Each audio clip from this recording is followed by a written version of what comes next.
Welcome back, ladies and gentlemen, to our second game of the day. This is between Royal Reapers and Glorious Gaming. Once again, I'm joined by Varus, I am Darksoul, and we are into Champion Select. Let's see if this game, Royal Reapers go for the same sort of late game comp, if they go for the early aggression with the Jarvan. I do expect them to first pick this Aatrox again if it is open. They do favour it, they play it in both top and mid, and it's going to be interesting to see, are they going to play against the Shen again? Do they want to get it off the table? It'll be interesting to see if it gets let through, because this is the second time that we've cast their games and it has been let through.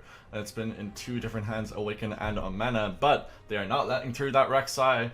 They're not having Caracal on that pick because it is so comfortable for him. I think we're going to see a Hecarim ban here as the answer to the Rek'Sai, as the most played by Samus is Hecarim. So I do expect that to be banned right now. Other than that, there's still the Sivir open, there's still the Shen. We've got a lot to consider in this draft. There is a lot to consider, and you are right, Hecarim was banned away from the side of Royal Reapers, so targeting Samus with that and see how they're going to respond on the side of Glorious Gaming here. A few more seconds left to count down. The interesting thing here is both mids have a very similar playstyle. They do like these flex picks, they do like these picks what can go into either lane.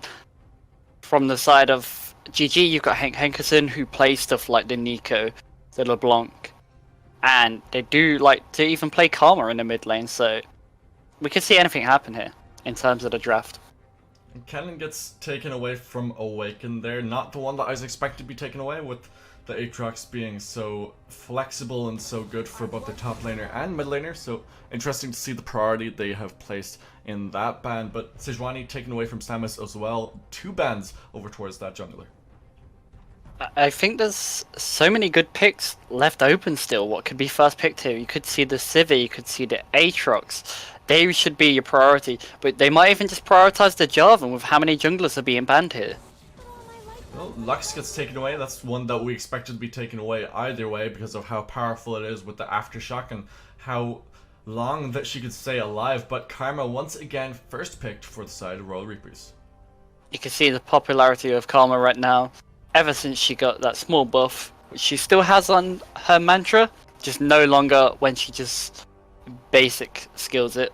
So it's only a 1.5 without mantra, and you can see she's just really popular right now because she keeps up the high pace of the game, and we see the Sivir Yumi answer. Ooh, Sivir Yumi. That is a push poke bot lane, and I'm interested to see how Rokusho can really pilot this Yumi, since it can be very hit or miss even in the high tier of pro play. We've seen Vitality pilot it and not do very well. We've seen G2 and Fnatic use it and use it really well. So be interesting to keep an eye on Whisper and Rokusho in that bot lane and see how well they do. But they will be locking in this Aatrox once again, and again we have to iterate. That can go for a Mana or Awaken, and it looks like they're going to lock in the J4 as well. I did expect them to go for the same sort of thing, especially with Sivir being such short range. You lock her in that Cataclysm, it's just going to make it so much easier just to burst her down, even if she does have a Yumi on her. But Sivir Yumi can be really obnoxious in lane. They can get a lot of pressure in that bot lane. So it's going to be interesting to see what they want to do to shut this down. Are they going to be as aggressive as their last game? Well, Camille gets locked in, assuming that's going to be towards the top side, but we have seen flexibility of Camille towards the mid lane, usually paired with the Sejuani, so not really expecting it to be towards that mid lane. And now we're into the second ban phase. We'll have to wait and see what gets banned away and where teams want to put their secondary priority. So the interesting thing I do want to point out, second most played champion by Samus is Camille. So we could see that Camille jungle, and it is a good matchup for Camille into Jarvan, because that E is very hard to interrupt the hook shot. You can cancel a lot of abilities by doing it, and you obviously have your shield to trade over, and you usually go PTA. So you'll be able to have a lot more burst in the early game and actually mitigate that Jarvan. So I really want to see this go to the jungle. That would be really interesting to see. It's been quite a while since Camille Jungle has really seen itself in the meta, but I'd be interested to see Samus on that pick, especially since you can have that level 2 gank ability as well, which hasn't really seen that much of a resurgence since the change to the Scuttle Crab time. But they'll be taking away the AD carries targeted towards Pam now in that bottom side. Lucian and Caitlyn taken off the board, as well as the Nico, once again, that flexible pick. As we've seen the side of Stopwatch, they ran this Caitlyn Karma, and we've seen how devastating it was in lane, and they do not want to be playing against this of the side of GG. So they do ban it away to stop Royal Reapers taking it, and we see a Vladimir ban. It's going to be interesting to see what priority AD carry they want on the side of Royal Reapers. I don't think it would be Tristana again, but we still could be shocked here. It could be a lot of different things. It could be a Kaiser, it could be even the Ashe pick, which we talked about. There's a lot of open picks right now. Looks like they're hovering the Crocodile. Will they lock that in for the early win in the top side? They will, so Aatrox will have to play a little bit further back if it is indeed the Aatrox for Awaken in the top side, because Renekton has such a powerful level 1 through 3, and Aatrox doesn't start to come online until later on in towards. And we have a Kog'Maw locked in. I haven't seen a Kog'Maw played in so long, and we're going with the Lulu. Karma towards that mid lane, top lane. This is going to be a spicy game. It could be Karma top, it could be Karma mid. I think if they're smart, they will send this Karma towards the top lane, but if a Cassio is locked in, I don't see the Aatrox go mid anymore if this is locked in. So it's a few more seconds from the side of GG to lock in their mid laner here. And it will be the Xerath. So, on the side of GG, we have so much dive potential in that top lane. You have Renekton, who can just set up waves really well. He's one of the best top laners what you want to gank, because as soon as he's empowered, he can either dash or he can flash W, and that's more or less going to guarantee you a kill, because it's going to proc his PTA, that's going to be a massive amount of burst, and then all you have to do is just finish it off. And that is so simple to do. And it's so simple to dive, especially when Camille is level 6-2. She can juggle the aggro and lose the tower shot aggro by pressing her ultimate, getting the Hextech ultimatum down. And it's just going to be very volatile. I'm really hyped to see how this game's going to be played out now. We've got some really nice picks, especially this bot lane with the Lulu Kog'Maw.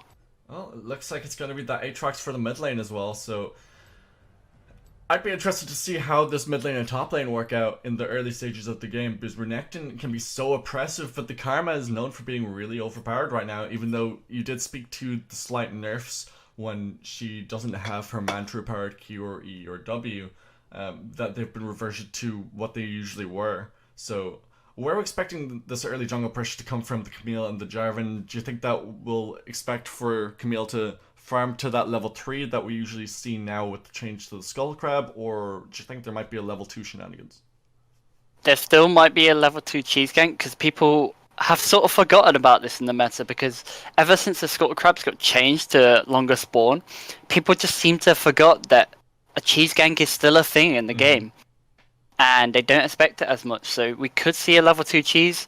It could be aimed towards this top lane. I don't think mid lane you're going to have enough damage to kill this Aatrox in the early game with a Xerath. So it's the only contention is top lane. I think that's the only place you could cheese gank, but I think we're going to get standard level 3s, and you're going to see that Camille jungle towards that top lane. I want to see the Camille starting blue buff, and then pathing towards that top lane. Looking for that 2v2. I do think the 2v2 does favour the Renekton, the Camille combo. So I think that's how GG wants to play this game. Whereas on the side of Royal Reapers, we have double teleport. We have the Lulu Cog, which they want to protect as much as possible. If they get ahead in this lane, there's a short range ADC, Sivir. It's going to be so much harder for her to actually get in and do damage against the likes of a Kog'Maw. As soon as he hits 1 or 2 items, Sivir's life is going to become hell in this lane. She does have TP, she will keep up in that retrospect, but we have a barrier heal bot lane. Yeah, it's a lot of eggs in the scaling basket from the side of Royal Reapers. They want to scale the Kog'Maw, have the Lulu help him out all throughout the game. They have Aatrox, which scales really well, Karma scales pretty decently, and as you said in the last game, J4 doesn't exactly fall off too heavily towards the mid to late game. And then on the other side, Renekton, he doesn't fall off too much either since the Spear of Sojin came in. Yeah, pretty much. As soon as you get that Spear of Sojin, your cooldowns are back up really fast on Renekton, and that power spike just keeps you relevant for the rest of the game because you just become so much of a backline menace that you really do have to peel this Renekton off. And that empowered stun always gets overlooked. It goes up to a 1.5 instead of a 0.75 stun. And that 1.5 is enough to layer some CC. You've got so much follow-up CC. You've got the Camille hookshot. You've got the Xerath E-stun. You've even got the Yuumi root. So you've got a lot of follow-up. It's going to be interesting to see how they do pilot these team fights. They both have a lot of AoE. And it's going to be interesting just to see where they throw their focus.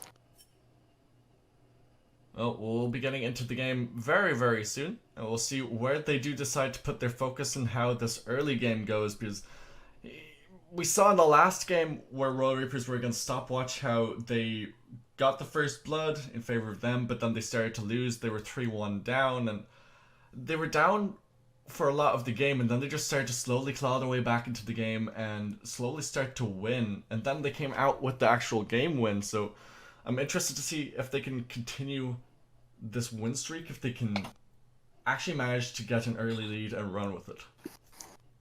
Yeah, I think we want to see more controlled aggression by the side of Royal Reapers this game. If they can control this early game aggression and don't overcommit too much, I think they could run away in the late game of this game. Not even just the late game, just the mid game. Because as soon as Kog'Maw gets 2 items, like I said, Sivir is so hard to pilot against this team. You've got a short range AD carry versus the AoE of Aatrox, Jarvan, Kog'Maw's long distance, and a Renekton potentially dashing on. Sorry, not a Renekton. That's the other team. My bad there. But you've also got the Lulu Wild Growth. It's like, there's so much to actually mitigate this Sivir pick. I think they wanted them to pick this. I think they baited them into picking Sivir here. But GG were the ones who banned out 2 or 3 AD carries, so it was all on their side for the ones that they didn't want to pick up. So it felt like as if they wanted to give that high priority to the Sivir, but they didn't think that they respond with such a burst comp. Yeah, I think that's very much the story here, and it's going to be interesting to see this jungle fight, because, like I said, the Camille is very good into this Jarvan pick. She does have PTA, so she's got that early game burst. Her passive will give her that physical damage shield against Jarvan too. So Jarvan has opted towards a Conqueror and not an Electrocute here. So, is she going to cheese? I don't think so. I think she's going to be more towards pathing towards that top lane, starting your blue buff, and trying to get this Renekton snowballing. Well, we are on to the rest for the second game of the day, Royal Reapers versus Glorious Gaming, and it's going to be the normal 5-man spread from both sides. I hope we do get a game similar to our last game. It was very backwards and forwards. I'd very much like this game to go that way because I think there's so much what could happen in this game. And we do have very good wave clear on the side of GG. We have a little less on the side of Royal Reapers. You have the Kog'Maw and the Karma, really, because Aatrox isn't really picked for wave clear. And I think what we need to do right now is just discuss on how they're gonna opt to play this top lane. Because this Renekton needs to play this top lane really smart without getting poked down too much. If he does, he can set up these dives, what we spoke about. He can just make Camille's life really easy to snowball in this game. And if he does that without being poked too much, they could run away. They could run away with this game. They could indeed. I'm just looking at Omena at this point because the range discrepancy between himself and Henkerson, I should say, it's going to be a little bit hard for him in the early levels to try and get the CS without being poked down completely. And here's the level 2 from Samus, forced to flash out, and Meta taking a lot of damage, and he has to back away underneath his tower so early. So the Camille gank did come through, the cheese did come through. She did start red buff just so she could do this. It does make sense, and you can see she just wants to be constantly proactive. She's heading towards the bot lane, forcing that bot lane to back off a bit. Still a lot of damage coming down onto Omena. Strikes from above and finds a lot of damage, and we're getting the push in now in favor of GG in the bottom side as well, so the early levels are firmly in favor of Glorious Gaming. And Samus also manages to push Karkal out of the river. You can see this matchup, like how I've discussed, it's just so Camille favored. As soon as she gets that shield, you can't trade with her, because by the time you're trading with her, hold on here, we've got a fight. A lot of engage. Omena is in a lot of trouble. He'll be taking down first blood. Gonna trade one back. Doesn't have the mana or the damage to try and find another. So first blood gets picked up as well as a trade back. So the first blood gold does go over to the Xerath here, and Omena is forced to use his TP. He's slowly accumulating more and more of a lead on this Xerath pick. He has double his CS, and he has a kill to boot. And then when we looked at the top side there, that was the all-in from Perun, and Karma just didn't care at all really, just used the Mantra Empowered Shield and just completely absorbed any damage that Perun wanted to throw out. You can see how hard this matchup will become for this Renekton. It becomes a lot harder just to jump on this Karma. She's very fast, she's very slippery, and if she does Mantra Resolve, which will give her a lot of health back in this matchup. But she is opting towards maxing the Inner Flame. She's maxing her Q here. Yeah, maxing it for a huge amount of poke, trying to get the damage down and make sure that the Renekton can stay as low health as possible. He can get a lot of health back with his Slice and Dice, so we'll be able to stay relatively healthy anyway. I think the reason behind this Karma maxing the Inner Flame is she wants to keep this Renekton pushed in. To the bot side, Francesco is in a lot of trouble. Hextech Street comes out, but Pam is looking for to find the damage himself. Throws out a lot, forced to use the shield, flash away, heal as well. They almost turned that back around and almost got a kill for themselves. And we see the bot lane still have both of their summoners. They're not even worried about this fight at all. Flash forward, uses the Glitter Lance as well, but doesn't find enough damage. Slice and Dice through the minions, but out comes the Shackle as well. Will not find the stun, but Samus is in the middle lane now. Omena again and ganked once more. Doesn't have the flash from the previous one. Should be going down. Who will pick it up? Samus finds the kill onto Omena. You can see how they're playing around this Camille pick. Royal Reapers just don't understand how to deal with it right now, because you're not used to seeing Camille jungler anymore. This is quite rare to see in the current state of the game. And this Camille is being so proactive and just non-stop ganking as much as possible. And it's paying off for them.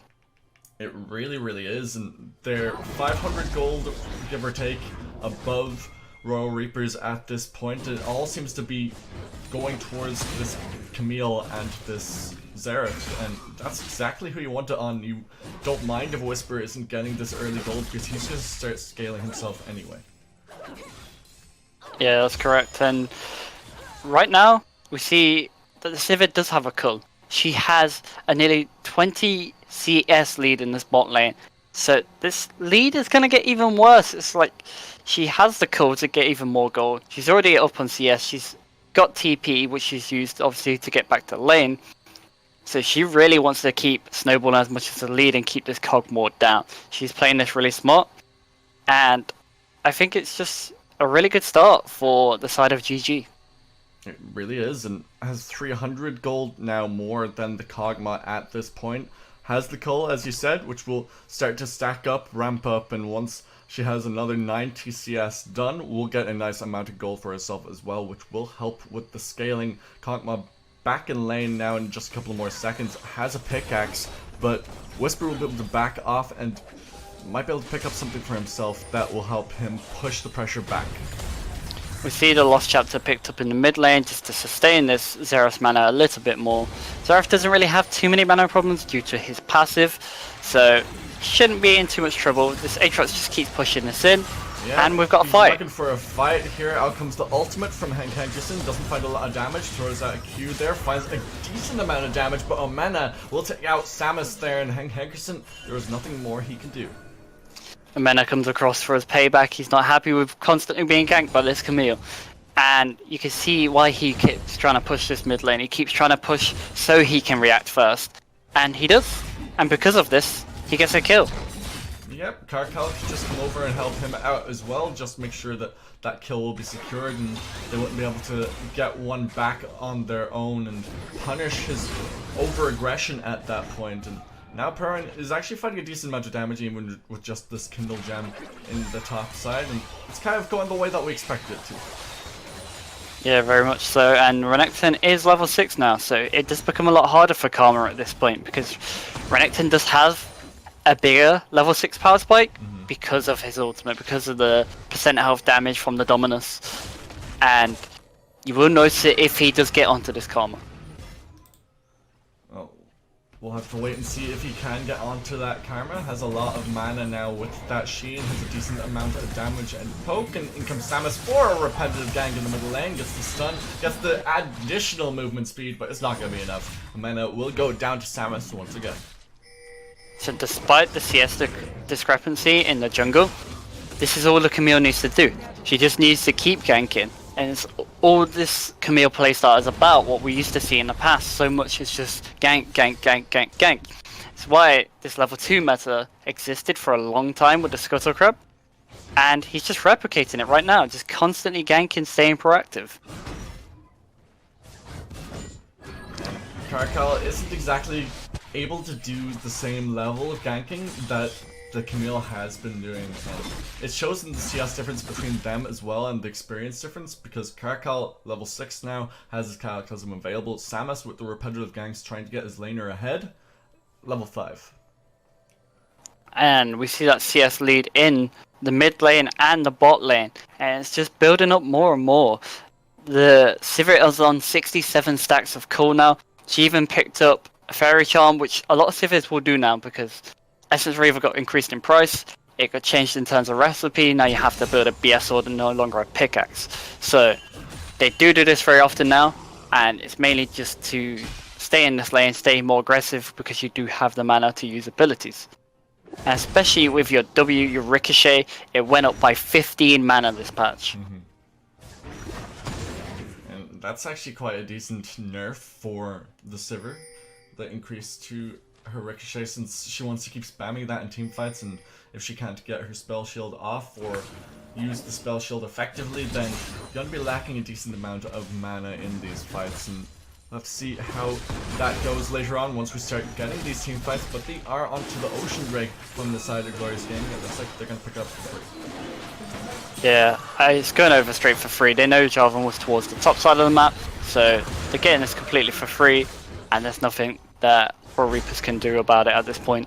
Well, they tried to steal it with Glitter Lance and Bio Arcane Barrage coming out from the Kog'Maw as well, so they tried their best, but they didn't succeed.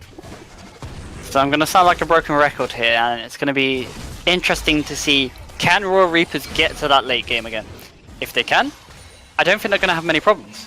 But it's, again, that if they get there, so we need to see how they're going to pilot this game to get towards that late game without dropping too much gold. Well, they've dropped 4,000 in the last game. Let's see if they can maybe drop less this time, or come back if they do drop there or thereabouts 4,000.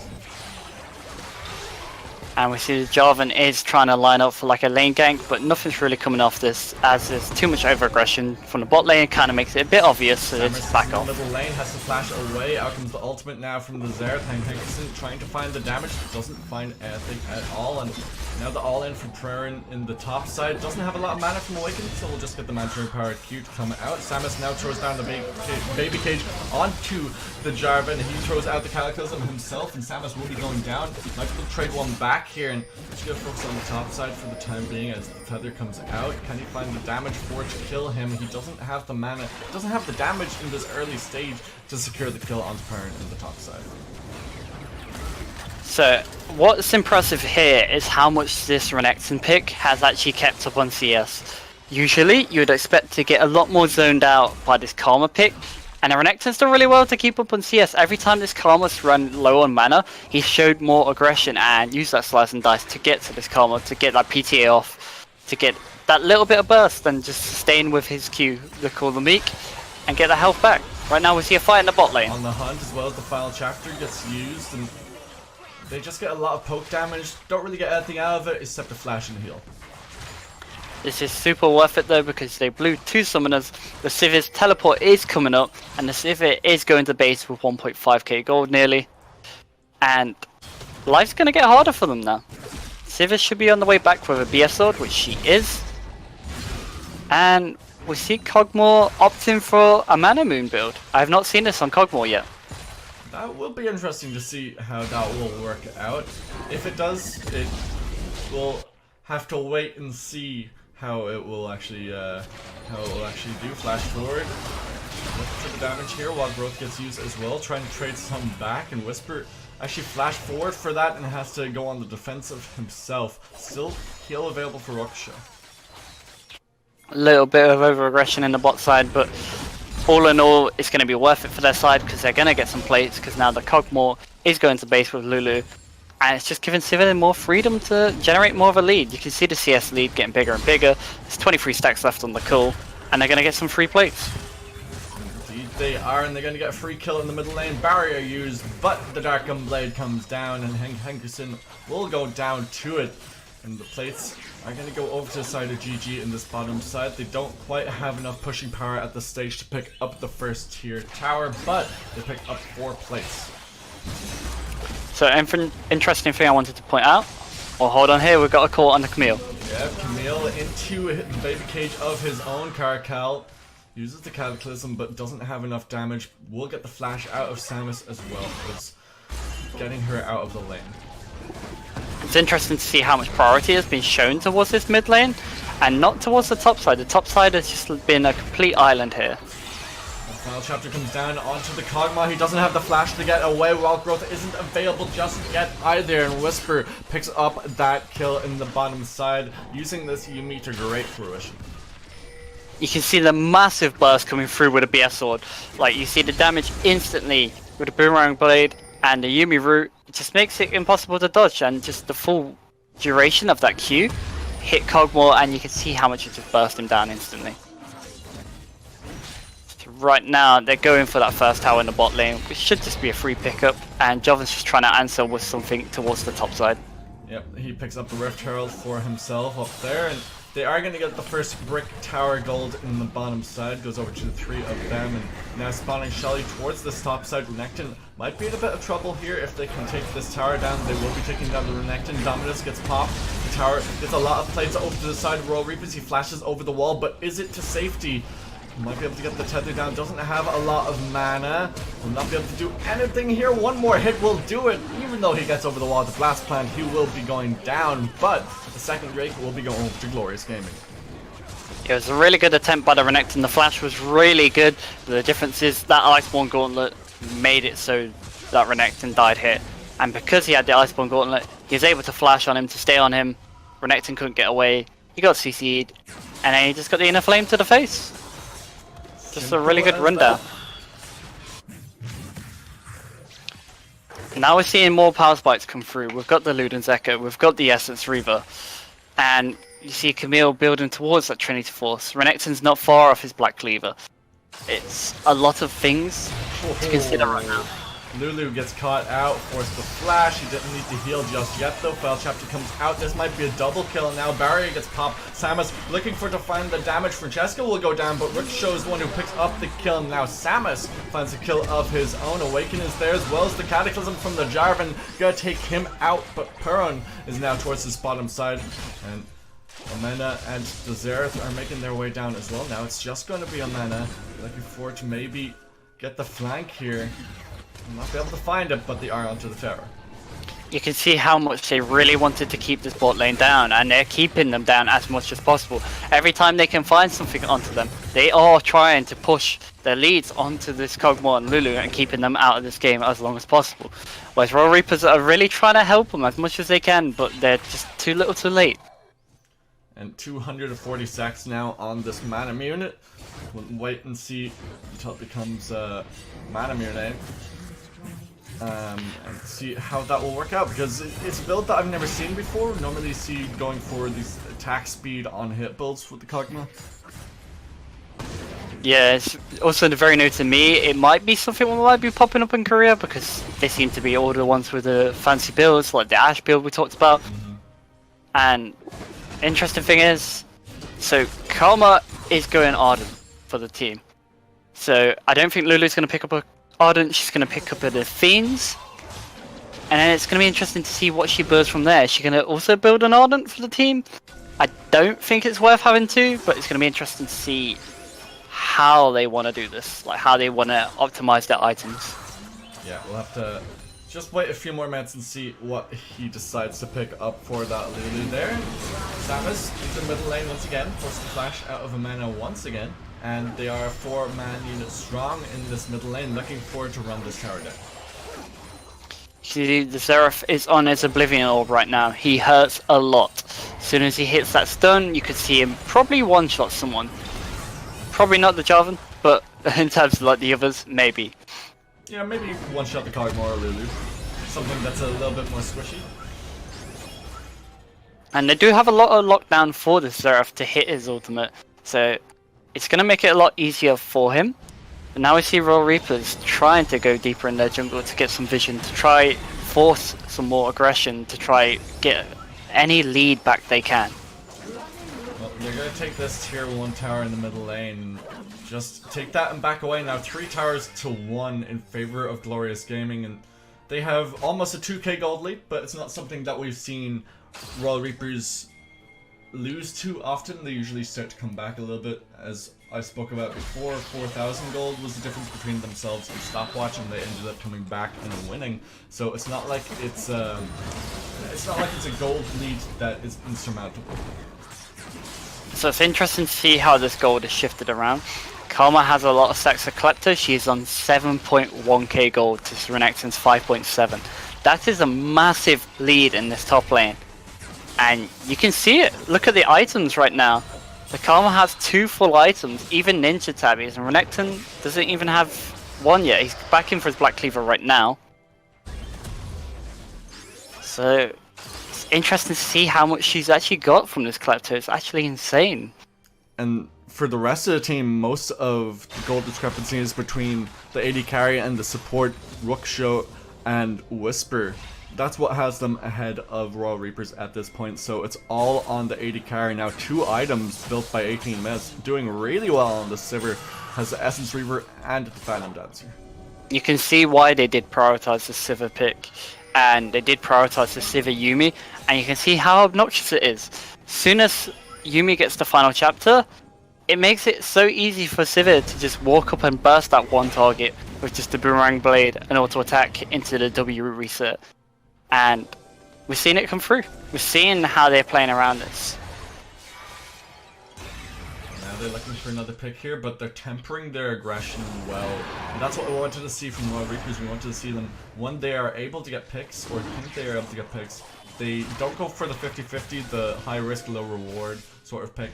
That's what Royal Reapers kind of known for, and Glorious Gaming is sitting back. They're like, okay, we'll go for this if we can. And Cataclysm used by Caracal there in the middle lane, and force the flash out of her, and these are the engages that we want to see them use, rather than going for ones that they will more than probably lose. So now we see a TP coming out in the bot lane, trying to defend this Karma. And we're seeing some more aggression. Yeah, huge collapse onto the Karma, doesn't have the Cataclysm available, and Samus will just get the hook shot to safety here. Hank Hankerson is also there towards the bot side, but if we look towards the middle lane, Whisper and Rookshow are getting the push. Yeah, and whoever comes to react to this, they could easily dive with how much damage Sivir does have if she does hit her Boomerang Blade. Right now, we see them being really smart. They're tempering their aggression, kind of towards like what Royal Reapers, like we said.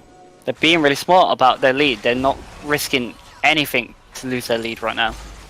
And actually walked around through the enemy western side quadrant of the jungle to get away from Omena, who was towards the mid lane. Throws out the final chapter to get the stun onto Caracal here.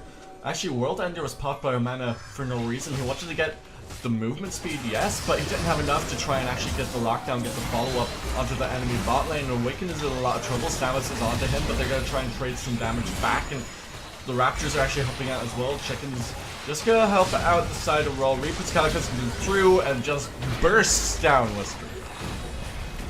This is a massive shutdown, what we needed, and the fight's not even over now. Shot goes through again. Flag and drag. Samus in a lot of trouble. Uses the Dominus. Does he have the damage though? Hankerson on the backside looking for the find the damage. Parent's just gonna be taken down by Awaken, and Caracal trying to shred through the lineup of the side of Glorious Gaming. Has the flag and drag to safety because Francesco just gets popped.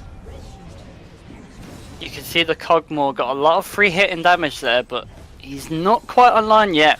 If he had different items, he might have done a lot more here, but he's still only on a Mana Moon, not Mirror Mana. He's on 555 stacks, so he's slowly getting towards that, and then we might see some burst of damage come through. Throws a flash over the wall, but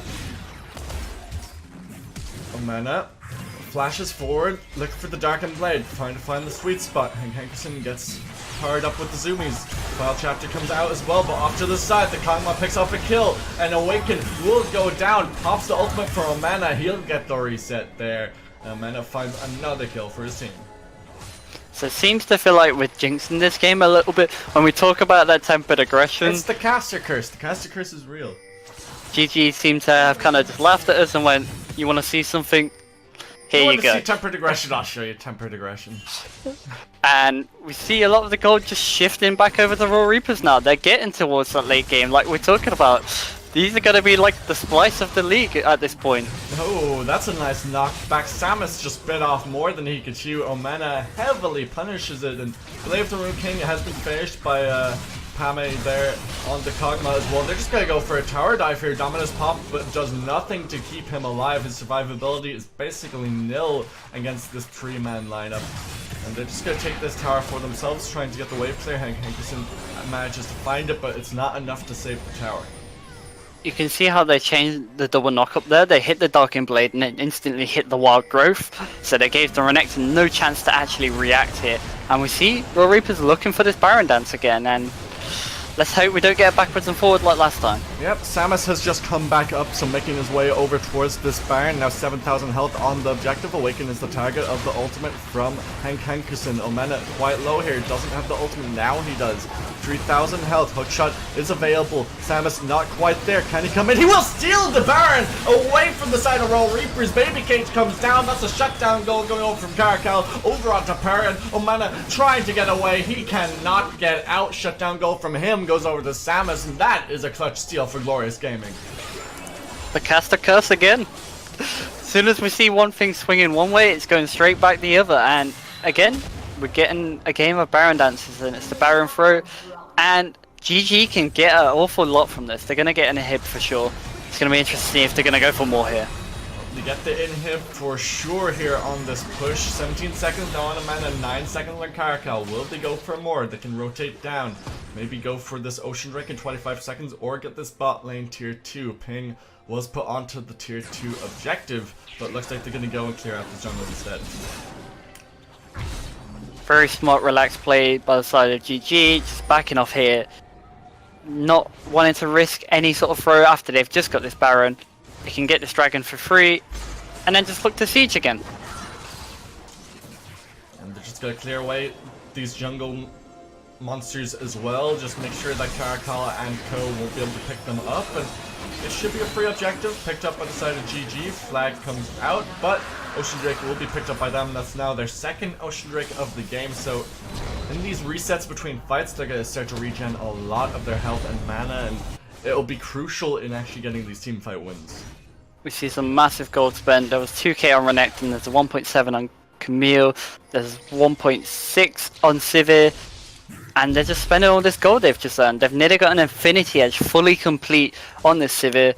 Camille's at her Trinity Force right now, even with a stopwatch, so she can be as aggressive as she wants.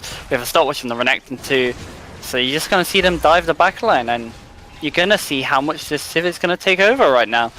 Sure, she doesn't have the Infinity Edge, but she more or less has everything for it, so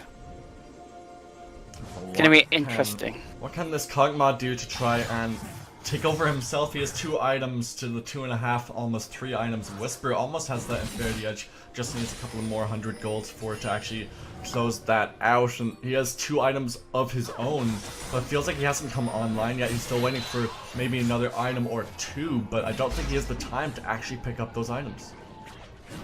So we see the Muramana Bladed Rune King build on the Kog'Maw. We're going to see how much this is actually going to hurt. But the side of GG just looks a lot more devastating right now, because you've got to dodge the Seraph, you've got to dodge the Sivir, you've got to dodge a Camille. You've got so much to consider that you could get flanked, or you could just get one-shotted from a distance by the Seraph. They're just running them around the map. They have to deal with super minions that will be coming into the base in the next 10 seconds or so. They have to deal with this push coming out from the 5-man unit of the side of GG, and they need to try and clear away some of this vision as well. So it feels like they're slowly being choked out in this game. Just a slow, methodical push coming out from GG. And we see Lulu opted for the redemption on this game, and let the Karma just build the full support M's for this Kog'Maw. Just to easily siege in and take this tier 3 tower and take this inhib as well. Super minions are onto the Nexus towers. In comes the teleport now from the Aatrox. They're gonna go for the engage. In comes the Cataclysm, but he'll go into his GA Whisper. Now the target of Omana, but he'll be silenced into the baby cage. He should be going down here as Caracal will pick up a kill, but he'll sacrifice himself for it. Omana got the reset on his ultimate. He will go down into it. He has a lot of lifesteal here. Might be able to pick something up. He has the backup of the rest of his team. And that fight went in favor of Or. It's not over yet. Zera's trying to make some of this bad situation. Awaken will just about survive with a Manager-powered shield. And he actually manages to survive that. They managed to survive the siege with this Baron and powered minions from the side of GG. And they lose the 2 inhibs, yes, but they didn't lose the base. So the interesting thing here is we lost a flash from Sivir here. That is so important here, because right now it just means they can re-engage again onto the Sivir and actually blow her up with the Jarvan Aatrox. And when she's dead, what do GG do? Like, you see they struggle when the Sivir is not on the map. Sure, the Xerath's there, but he's not doing the same sort of damage what Sivir is. They win fights when Sivir's alive. When she's dead, they really struggle, and you can see that. It could be another game that Raw Reapers come back into, even though we think that it should be in favor of the enemy team. And what do you do? How do you position well in these team fights for to actually survive as the Sivir? Because, as you said, doesn't have the flash, he doesn't have the ultimate either, and you don't have a lot of peel at this point unless you can stop Caracal from getting into that backline. But if he flag and drags in with the Cataclysm, he's just gonna get in anyway. Yeah, exactly. It's gonna be near impossible to stop right now. You can see that Camille tried peeling this fight, and she did her best to actually try save this Sivir, and it wasn't enough. And you generally don't have too much peel in the side of GG. You've got the Yuumi, and that's more or less about it. You don't really expect the Renekton to peel, as you want him to be that backline diver for you. And he doesn't have the Spirit of Sojin just yet either. He has that Adaptive Helm instead for to try and deal with the damage coming out from the Karma, the Lulu, the Karma to some extent as well, for the additional dot damage that might be coming out from them. So just fixing up around this objective, this Baron up in the next minute or so. So they want to try and maybe dance around here, make sure that Royal Reapers can't pick up that objective for themselves and try and claw their way back into this game, because that would help them out a lot. You can see the cheeky thing that Jarvan has done in this game. He's got a GA, it's on cooldown, and he's bought another stopwatch because he must have upgraded it fully into GA before using a stopwatch. So he can be more aggressive just by using the stopwatch, and we have a stopwatch on the Karma too. So it's a really smart play by him. I like it. Yep, will allow them to trade the aggro in team fights and maybe make Glorious Gaming switch their focus from one person to another, and it might be enough for them to close out the team fights with them in Royal Reaper's favor. But they're looking for the collapse here, looking for to push out the vision, expand it in their own jungle. Now it's just they're looking for a trap in the jungle. They're looking to collapse on the person. Yep. He's revealed by the sweeper. Spotted out, a hook shot in, Caracol's the target, now goes golden like we were talking about, but he's gonna go into the baby cage. He's gonna try a flag attack, try and use his ultimate, but he will not be able to get out. A Whisper will pick up the kill onto him, and it feels like Glorious Gaming should be able to finish out this game right here. Infernal Chains comes down onto Whisper. He's dancing around, will pick up the kill onto the Kog'Maw, but eventually go down himself, and now the cat will be onto the Xerath instead. We'll use the you and me to get to safety. Francesco will just walk away from Perun on this Renekton. Managed to actually get out there, but still, the team fight did go in favor of Glorious Gaming. You can see how the fight was fought on two fronts here. The Renekton sort of took two people to the side. He had the Karma, he had the Lulu. They were all focusing him, while the Kog'Maw and the Aatrox were trying to run down the Sivir pick. And right now we see him just turn to the Baron, GG. Yep, GG can just go straight onto this objective. Nothing that Caracal and Co can really do to try and contest it. It's gonna be a quick and easy, well, not so quick, but relatively easy take for them. And the rest of Royal Reapers have to worry about pushing out the bot side, since they still have another wave of super minions that are going down that lane. So we now have Kog'Maw on 3 items. Can he start to do a bit more in these fights, is the question. And it's going to be interesting. It's going to be interesting to see how much he can burst. We have the PD on cooldown for Sivir too. And it's just going to be who pulls the trigger first right now, I think. We have to wait and see who will pull the trigger first, and who wants to be the more proactive team rather than reactive. And right now it feels like if it's just going to be a top lane push from the side of GG, and try and make the map as wide as possible and make them rotate over from top to bot respectively, so that we can get the siege. Yeah, I think we're gonna just see everyone push in mid and then rotate towards that top lane and just literally siege there, because the Seraph's just gonna be sat in the back line, firing out as much damage as he can, trying to poke you off that tower till you're low enough, and then it's another free inhibitor.